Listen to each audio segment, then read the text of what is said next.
Interrogé Jean-Pierre Coff, on a fait le débrief, finalement ça n'a pas été violent du tout, c'était même sympa, sauf que vous l'avez presque ménagé. Non, parce qu'on est quand même sur un débat qui fait que lui et moi nous défendons quand même des valeurs. On a plus de valeurs en commun que de valeurs de divergence par rapport à la défense, sauf que la position qu'il a aujourd'hui dans la défense de la grande distribution, en essayant de moraliser ce qu'il arrive à faire, est contradictoire avec mon discours qui dit que la grande distribution ne peut pas être moralisée et que tant qu'elle aura le monopole et qu'elle exercera cette pression sur le marché, on continuera à voir à disparaître des petits commerçants, des artisans, et que l'agriculture française ne pourra pas s'en sortir tant qu'on ne lui payera pas le prix qui justifie son travail. Voilà. Et là-dessus, il n'y aura pas d'entente possible. Vous connaissiez tout à l'heure que les produits estampillés Jean-Pierre Coff étaient sans doute des produits corrects. Que lui dans la niche qui lui est allouée sur Leader Price, aboutisse à un résultat satisfaisant, c'est indéniable.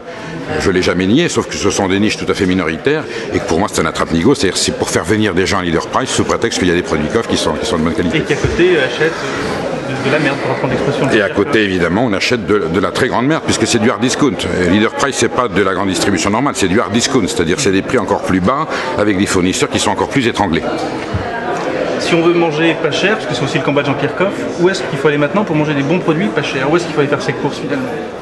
Ce qu'il me disait sur les marchés, c'est aussi de la merde. Non, mais il faut choisir. Il y a suffisamment d'informations. Il faut que le consommateur ne sait pas où il faut aller. Il faut juste s'informer. Il y a des bons aliments partout et des mauvais aliments partout en France. Voilà.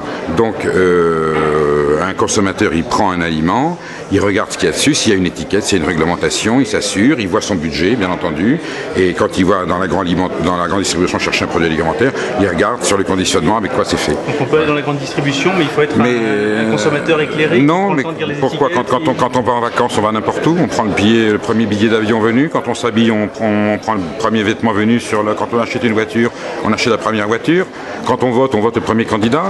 Je ne vois pas pourquoi l'alimentation nécessiterait moins de vigilance et moins d'exigence de la part du consommateur que les lecteurs en a vis-à-vis de... Mais ça peut quand même être dans la grande distribution. Mais la grande distribution vend des choses très bien, mais elle vend aussi beaucoup de produits qui sont infâmes et qui sont les moins chers. Le problème, c'est que la tendance aujourd'hui, la propagande, c'est de dire consacrer le moins de temps et le moins d'argent possible à votre alimentation. Il faut faire le contraire, consacrer le plus de temps et le plus d'argent possible à votre alimentation. Et là, le consommateur, il sera toujours sur la bonne voie, en fonction de ses moyens.